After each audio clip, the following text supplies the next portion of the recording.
আমাদের অত্যন্ত প্রিয় বাংলাদেশের সবার আদরের ধন শহীদ রাষ্ট্রপতি জিয়াউর রহমান বীর উত্তম, দেশমাতা, 18 কোটি মানুষের মা বেগম খালেদা জিয়ার কনিষ্ঠ পুত্র আরাফাত রহমান কোকোর কবরের পাশে আজকে দাঁড়িয়ে আছি। আপনারা জানেন যে 2025 সালের 30শে ডিসেম্বর বাংলাদেশকে কাঁদিয়ে, বাংলাদেশের সকল ধর্মপ্রাণ মুসলমানদেরকে কাঁদিয়ে, বাংলাদেশের সকল জনগণকে কাঁদিয়ে দেশের মা, গণতন্ত্রের মা খালেদা জিয়া না ফেরার দেশে চলে গেছেন এবং শহীদ রাষ্ট্রপতি জিয়াউর রহমান বীর উত্তমের কবরের বাম পাশে তিনি শায়িত আছেন।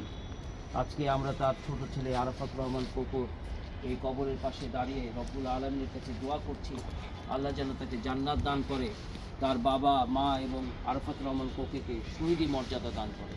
সেই সাথে বিএনপির চেয়ারম্যান তারেক রহমানের প্রতি আমাদের আল্লাহর কাছে প্রার্থনা, তাকে যেন এই শোক সইবার শক্তি দান করে, তাকে নেক হায়াত দান করে, তাকে যেন সম্মানের সাথে, মর্যাদার সাথে আগামী দিনে রাষ্ট্র ক্ষমতায় আসার তৌফিক দান করে। আল্লাহর কাছে এই প্রার্থনা করছি। আমরা কবর জিয়ারত করেছি, এখন আমাদের অলিদ সিদ্দিকী দু একটি কথা বলবেন। আসসালামু আলাইকুম ইয়া আহলাল কুবুর।